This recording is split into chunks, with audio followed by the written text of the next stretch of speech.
Are we already in World War III, or are we just not calling it that yet? Conflicts are flaring up worldwide, and it's starting to feel eerily familiar. What if the battles we're seeing today are the beginnings of another world war, and we just haven't realized it yet? World Wars I and II didn't start with a single cataclysmic event, but rather a series of tensions, alliances, and conflicts that spiraled out of control. Many didn't realize they were in a world war until it was too late. So, let's rewind to World War I. The assassination of Archduke Franz Ferdinand set off a domino effect that drew countries across the globe into war.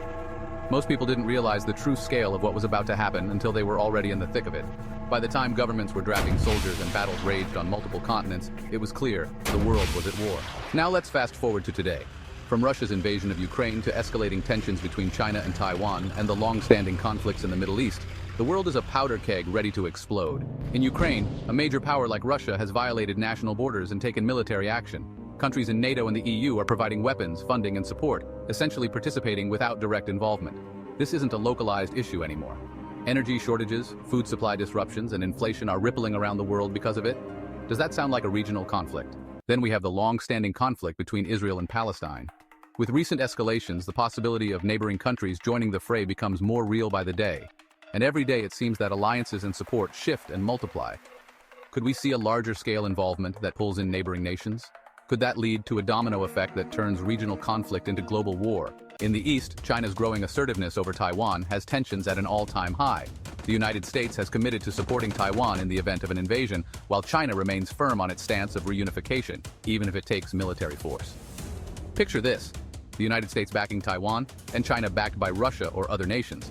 That's the kind of standoff that doesn't just threaten a few regions, but could ripple across oceans and borders, drawing everyone in. So, what are the signs that we're on the edge of something bigger? And more importantly, have we passed any critical points of no return? During World War I and World War II, public awareness lagged behind political moves. Most people just wanted to live their lives. They didn't know the storm was coming until it was on their doorstep. But once they saw troops drafted, rationing enforced, and loved ones sent to the front lines, there was no denying it. The signs were clear. Today, we're hyper-aware, maybe even too aware. We have the internet, social media, and around-the-clock news coverage. But are we actually desensitized to war? Conflicts that would have made global headlines decades ago are now just another item in our newsfeed. Are we missing the bigger picture because we're overwhelmed by the noise? So is this it? Are we witnessing the start of World War III? Or are we already in it but too distracted to see it? History warns us, world wars don't always announce themselves. They creep in. What do you think? Let's hear it in the comments. And remember, sometimes the biggest events are already unfolding before we realize. Stay aware.